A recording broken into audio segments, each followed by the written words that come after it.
హిజ్కియా యూదా రాజ్యానికి రాజైన తరువాత తన రాజ్య పరిపాలనలో ఉన్న దుస్థితిని చూశాడు. ఆ రాజ్య పరిపాలనలో ఉన్న దుస్థితి ఎలా ఉందంటే రండి చూద్దాం. 2వ దినవృత్తాంతముల గ్రంథము 29వ అధ్యాయము 8వ వచనం.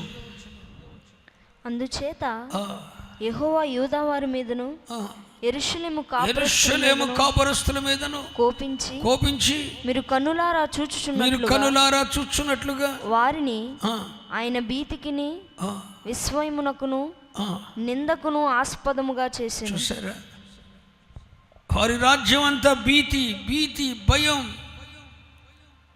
ఏదో భయంతో బ్రతుకుతున్నారు. పైకి ధైర్యంగా ఉన్నట్టున్నారు కానీ భీతి కప్పచెప్పాడు దేవుడు. ఏదో భయం లోపల తొణికిచ్చలాడుతుంది, ఏదో భయం భీతి కప్పచెప్పేశాడు దేవుడు. ఎక్కడో భయం, కంగారు, ఒత్తిడి హృదయంలో ఉంది. భీతికి విస్మయం అంటే కలవరానికి దేవుడు అప్పగించి, కలవరానికి నిందలకు ఆస్పదం చేశాడు.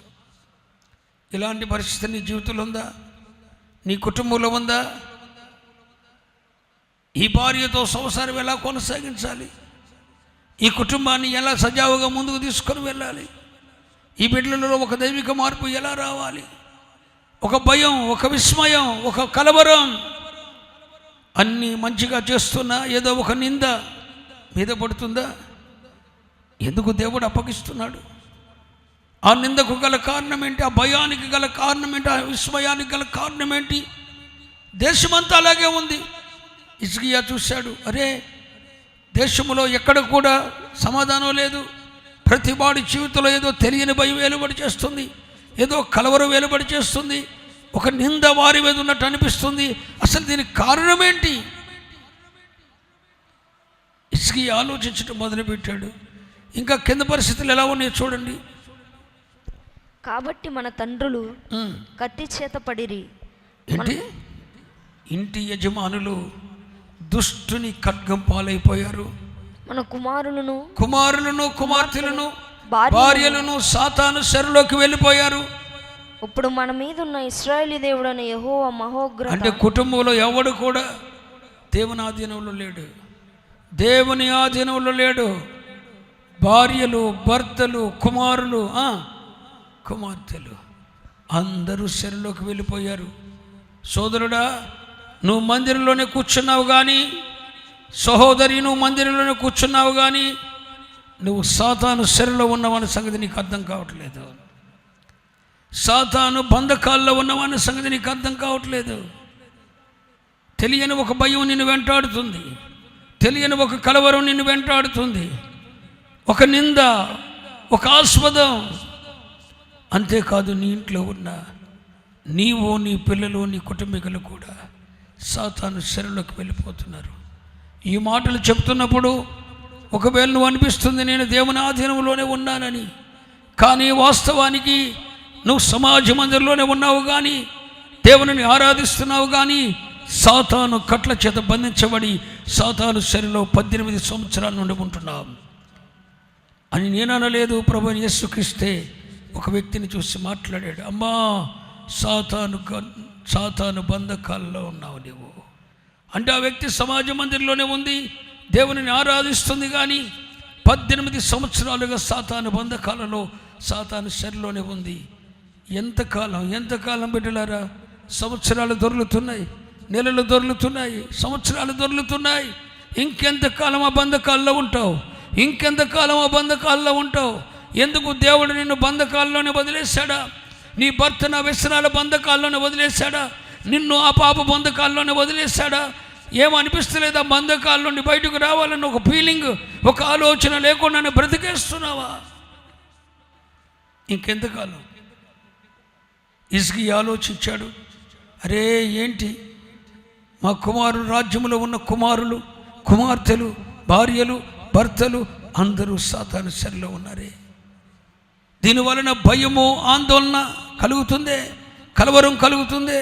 దీనివలన తండ్రులు సాతాను యొక్క ఖడ్గం పాలైపోయారే.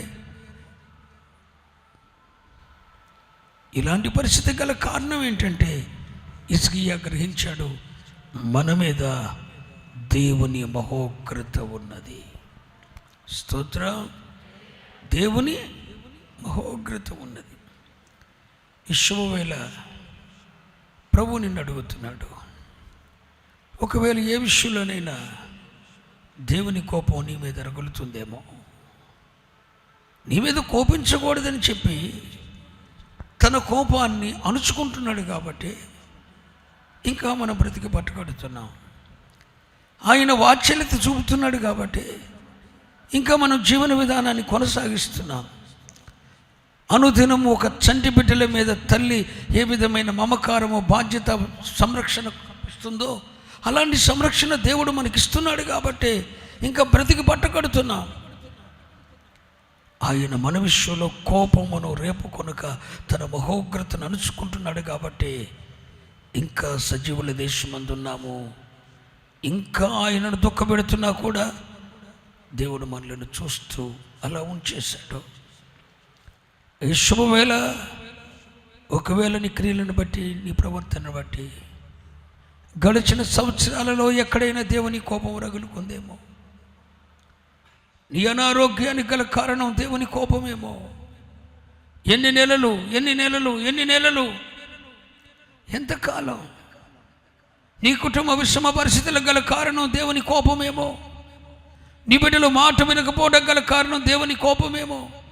నీ భర్త దేవుని సన్నిధి నుండి వేరైపోయి నీ పిల్లలు సాతాను శరణులకు వెళ్ళిపోవడం గల కారణం వారి మీద దేవుని కోపమేమో.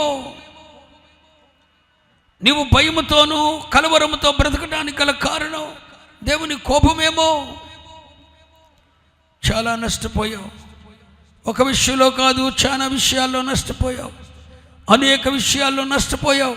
ఎన్నో విషయాల్లో నష్టపోయావు. ఈ నష్టానికి గల కారణం దేవుని కోపమేమో.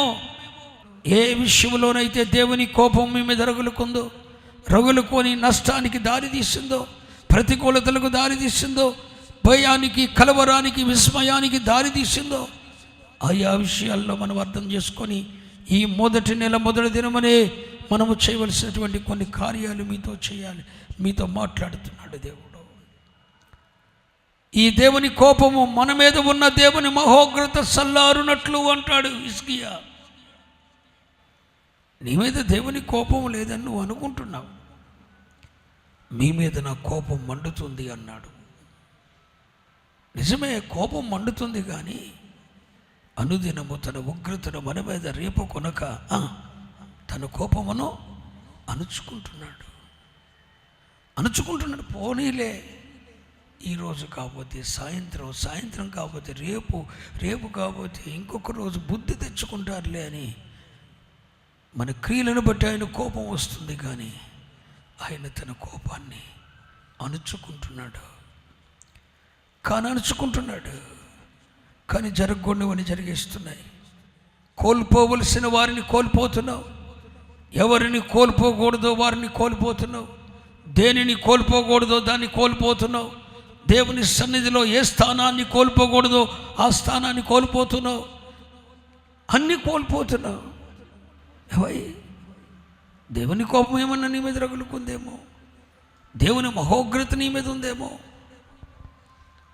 దాన్ని సల్లార్చటానికి హిజ్కియా ఏం చేశాడో ఈ మొదటి నెల మొదటి ఆదివారం దినాన మనము దాన్ని చేయటానికి పరిశుద్ధాత్ముడు కృప చూపునుగాక. మన మీద ఉన్న దేవుని మహోగ్రత కనికరం ఉంది కాబట్టి నూతన సంవత్సరాన్ని చూశాం. అనుదినము ఆయన వాత్సల్యతను చూపాడు కాబట్టి మనం నిర్మూలము కాకున్నవారు అయ్యా. కృపగలవాడు గనుకనే సంవత్సరములు అడుగుపెట్టాం. నూతన సంవత్సరాలు అడుగుపెట్టిన తర్వాత కూడా నీ ఆలోచన విధానంలో మార్పు లేదు, నీ నడవడికలో మార్పు లేదు, నీ క్రియల విషయంలో పశ్చాత్తాపం లేదు. ఇలా ఎందుకు జరుగుతుంది, ఇలా ఎందుకు దేవునికి దూరం అయిపోతున్నాను, ఈ పాపం, ఈ అతిక్రమం నా బిడ్డలను, నా కుమార్తెలను, నా కుమారులను శరలోని గిర్చుకుని పోతుందేమో, వారి స్థితిగతుల మీద శాపగ్రస్తమైన అనుభవాలు తీసుకొని వస్తుందేమో, దేవుని మహోగ్రతకు గురి చేస్తుందేమో